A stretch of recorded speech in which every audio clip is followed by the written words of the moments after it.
చనిపోలేదు చనిపోలేదు.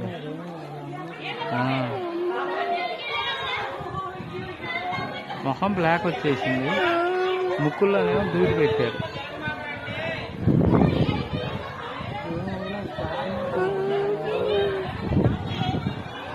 అరే ఎలా ఉన్నాడు? ఏం కావాలా, పడిపోయాడు అంతే.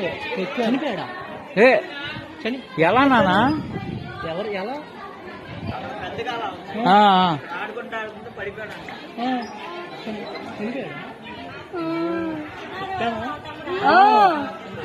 మెల్ల మెల్లగా వెళ్తే పోద్దామా?